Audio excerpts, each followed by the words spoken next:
Travel with me to Kenya for the very first time. I got to go with my mom and my best friend.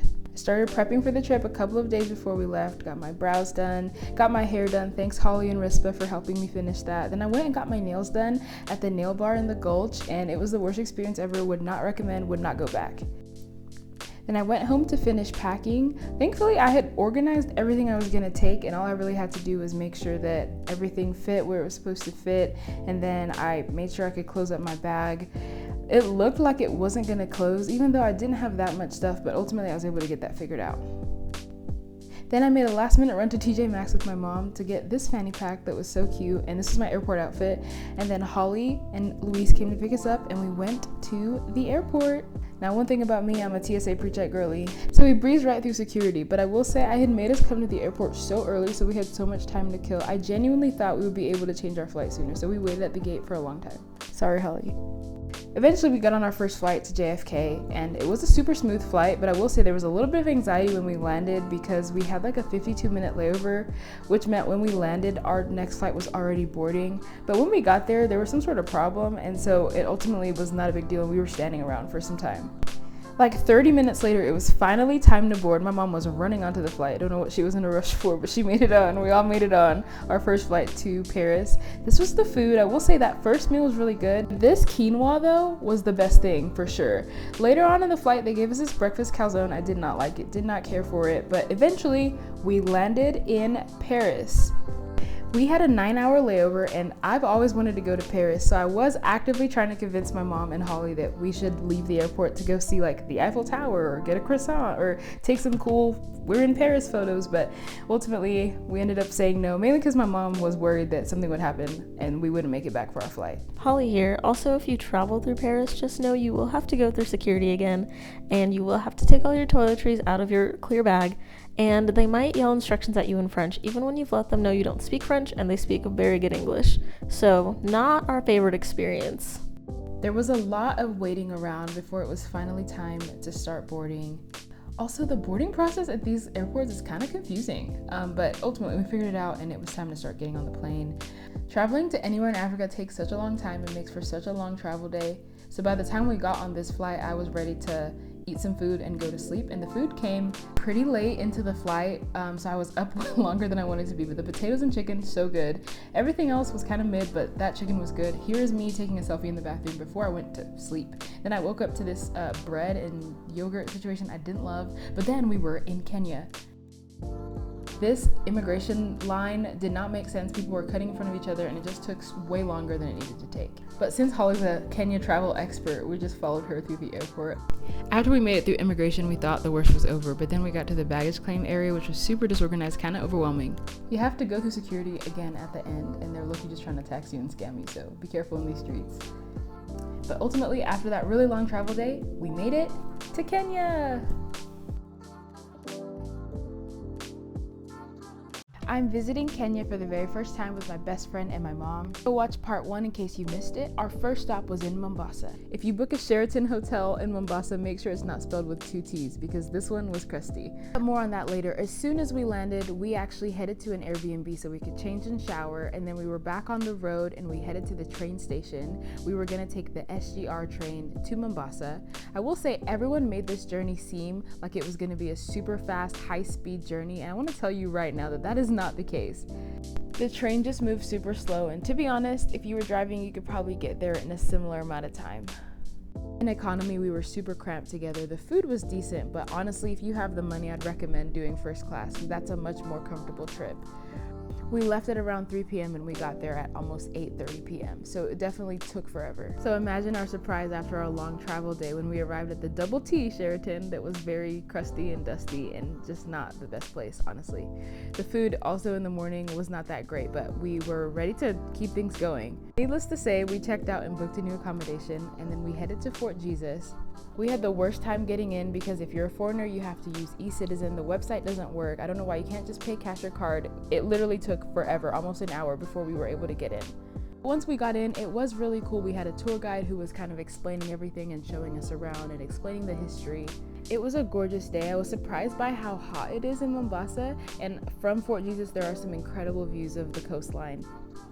Being in Mombasa challenged my preconceived notions of Africa because this place is absolutely beautiful and it's just here in Kenya. So definitely loved getting to see all of this.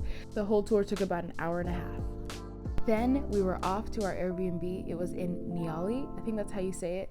This Airbnb is gorgeous. Look at the view that was outside the window. It was right next to the beach. Look at the room. This room was gorgeous. It was so clean and you could tell it was well taken care of. I didn't record videos of every room, I honestly should have, but the whole place is super nice. It was very affordable and just very well located right next to the beach, so we were able to first of all just look out and see it from the window, but it was very close to walk to that beach. So that's actually what we did next. We got ready, we put on our swimsuits, here's me and mine, and then we walked down to the beach. It was gorgeous, but the tide was in, so we couldn't really hang out on the shore like I thought we could. Still amazing to see. I wish we could have gone there earlier in the day when the tide was further out, but still on the top of my list as far as beaches I've gotten to visit. Then we went and got some lunch at a restaurant nearby, and this food was so good. One thing I want to warn you about is that the beach boys are active. They're ready to make a sale. They're trying to hustle, and you need to be ready to say no if you don't want to buy something. I have never said no more times in my life than I did that day. Especially if they know you're American, you might not be left alone. It's better to have a local with you. After we ate, our moms decided to go back to the Airbnb, and Holly and I went to another beach, and we decided to support some of the beach boys. They gave us a foot scrub because the water's from the Indian Ocean, and then he also made our names in the sand with some seaweed, and we took some photos in front of it. The scrub was actually great, and then we also asked someone to take some photos for us, and these are some great photos. To be honest, he did a great job, and we just ended the evening looking at the ocean and hanging out and relaxing, and it was a great trip to Mombasa. Come with me to get my hair taken down, washed, and braided in Kenya in less than 4 hours. After that, we went back to the station and we decided to wise up and go ahead and take a first class train because that first ride was crazy. So we were so excited to get on, and this is so much better. If you're gonna do this, definitely sit in first class if you have the money because this was so much more comfortable. We got some food. It was a long trip, but we made it back to Nairobi, and we went straight to the market to get our hair braided. So they literally took our hair down, all of us washed it, and then they started. My hair is really thick, so it took quite some time for me, but then they started blow drying our hair, and then they started braiding. Admittedly, by the end, they had to get quite a few people to work on my hair, but we got it done, and it looked beautiful. This is how my hair ended up looking. I did some red ends, which I thought looked so nice. And I was super happy with the size. They did them really small. Usually people don't do that because my hair's thick. And then these are Holly's braids that turned out so cute. She was done in like 2.5 hours, and so was my mom. I loved my mom's braids. I thought that the gray looked so good on her, so we were hyping her up like crazy. We thought this looked so good. After we got done with all the hair, we went and got some food. I can't lie, at this place, I don't know what was going on with the chicken, but it made me feel sick and we didn't enjoy it. The next day, it was time for us to head to Holly's family home, and so we had a long drive ahead of us. We were in the car literally all day. I slept the majority of this ride, I can't even lie to you. It was beautiful, but I only woke up for the corn and for the samosas we stopped to get. After our snack break, it was time to get back on the road. Lots of driving, but the scenery is beautiful. I think if you're not sleepy, I was sitting in the middle too, so I feel like there wasn't much to do. So I literally ended up just sleeping the whole time. We also caught some rain, but then we finally arrived at Holly's family home, and look at the land, guys. It's so beautiful. And then they had some food ready for us, so we ate that, and then they kind of just gave us a tour of the property, and it's a beautiful home. They've got a garden. They've done a really great job organizing their home. And look at the cows. They have cows. I was like, oh my gosh, they're so cute. I love a cow. We hung out with the cows, but then after that it was time for dinner, and then we went to bed. This part of our trip to Kenya was one of our funnest days, so stay tuned. We had so much fun, but let me take you to the beginning. So we started off our day at the Kisumu Museum, and the first stop was the snake park, and I'm kind of scared of snakes, so this was really interesting. And then after that, they started showing us the crocodiles and then the turtles, and there were so many turtles, and there were even these little tiny baby ones. Once you see all the wildlife, there's this area where they kind of show you what traditional life is like. They walk you through the huts and how they're made and their construction and what traditional life looks like in the village. And then there are these dancers that are amazing. It was seriously so incredible to watch, and then they let us join in. I'm just gonna let you see it.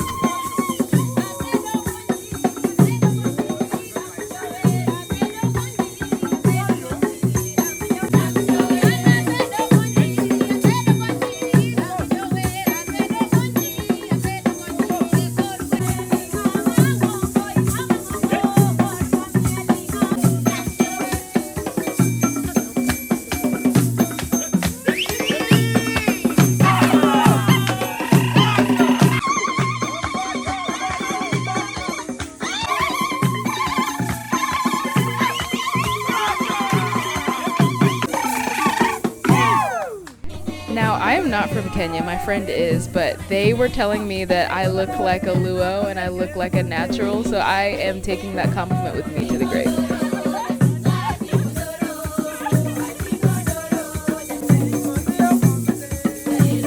And that was the end of our trip to the Kisumu Museum, and then after that we went to go get some lunch, and I don't know what it was, but I threw up at this meal. I'm sure the food was great, everyone else enjoyed it, but I did not feel great. Okay, but our next stop was the Kisumu Impala Sanctuary, and even though it took us forever to get in because these systems are so inefficient, I really don't understand why they can't just use a credit card or cash. But anyway, once we got in, it was so cool. There were so many really beautiful animals to see, and we had a tour guide that was kind of explaining different details about the animals, and also getting these really close-up videos of all the animals was kind of scary.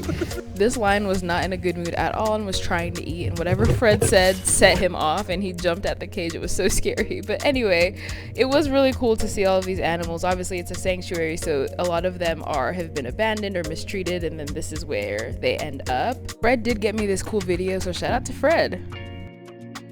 After that, it was time for some shopping. You have to get souvenirs when you're in Kenya. Like, there's no way you can come to Kenya and see all this handmade, handcrafted stuff and leave it behind. But you do need to be with a Kenyan who can help you negotiate, because the prices that they were trying to quote us were crazy. I know people need to eat, but honestly, without having some fellow Kenyans to help us negotiate, we would have not bought much, honestly. When we got done, we headed over to our hotel, which was the Sarova Imperial Hotel in Kisumu, and we were so excited to stay in a nice hotel. We had some crazy experiences with Airbnbs. When we walked in, they greeted us with this delicious juice. I don't even know what flavor it was. I'm just telling you, it was so refreshing and so good.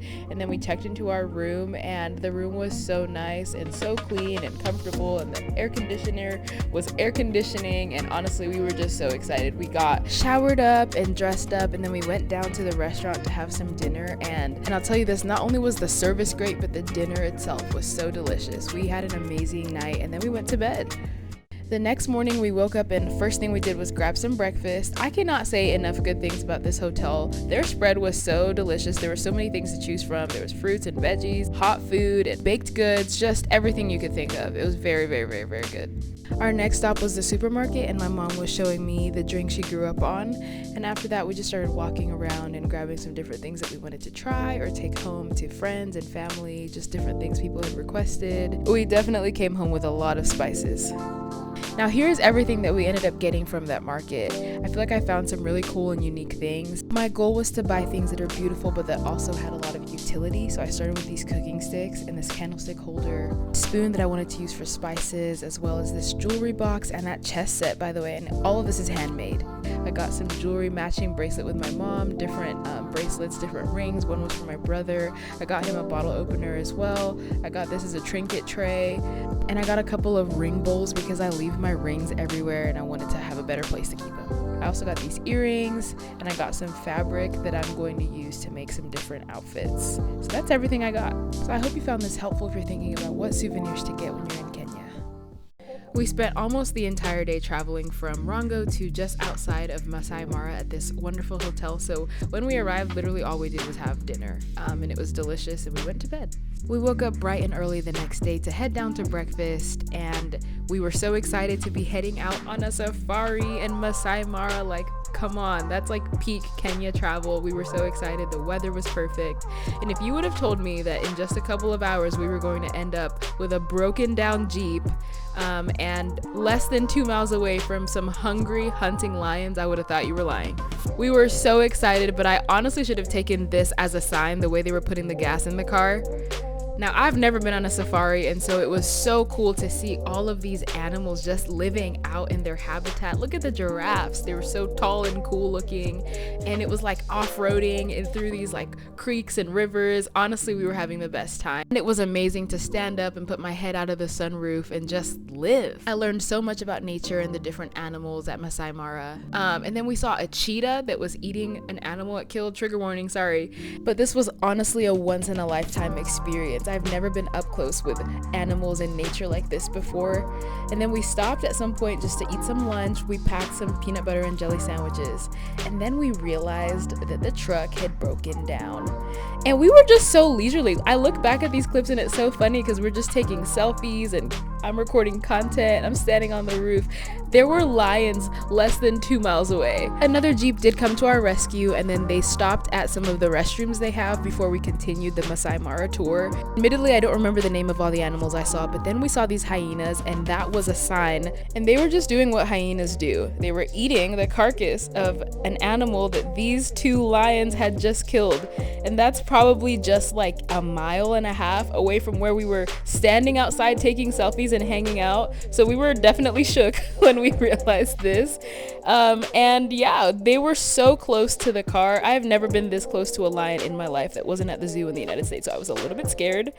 And the Jeep drivers, they like get a little bit too close to where it was like, hey, I think you could back up, man. After being 5 feet away from a hungry lion, I don't think I want to do that again. But it was cool, and there was an adrenaline rush involved. Then we came over to the spot that's like the border between Tanzania and Kenya, and we took some photos there. It was pretty cool. And then after that, we got back in the Jeep, and there's a couple more animals that we saw. But the most exciting one for me was the elephants. I think elephants are so cute, and there was a baby elephant, and they were just all really cute looking. And that was our day at Masai Mara, a trip of a lifetime, a wonderful experience. I would definitely do it again. On our final day in Kenya, we woke up and headed over to the airport in Kisumu, and we were flying over to Nairobi. So it's a pretty short flight. There's lots of security at these airports. Like, I think we went through security like 6 times in such a small airport, so that was a little bit funny. But ultimately, we arrived back in Nairobi. And then we checked into this super cute Airbnb. It has a really nice view of the city, and so I have all these clips because I just wanted to show you. Like, I thought this was a really cool view and just a really nice Airbnb. We had to make sure, you know, after our luck at some of our Airbnbs in Kenya, we really had to double check that it was nice. And then once we were all situated, we left our stuff and then headed outside, did a little bit of walking just to get one final meal in Kenya. And we saw this really funny sign on the way to the restaurant, and we were going to Fogo Guaucho, is that how you say that? To get some nyama choma. I'm learning. And so yeah, we had just lots of meat the whole time. It was delicious. One of those like all you can eat places. Very delicious. We spent a lovely evening there, and then we went back home and went to bed. The next morning we went through security literally 7 times at the airport, and this person was giving me so much trouble. It was so frustrating, honestly. But once we got through all of that, we got on the plane, we had some food, we just had to navigate it. It was a really long flight. I think it was 16 hours, and I barely made it through that 16-hour flight. My butt was hurting. I was so uncomfortable and tired, but we made it back to JFK, and then eventually we made it to Nashville. We got our bags that we checked and just picked everything up, and then it was time to wait for our Uber and head back home.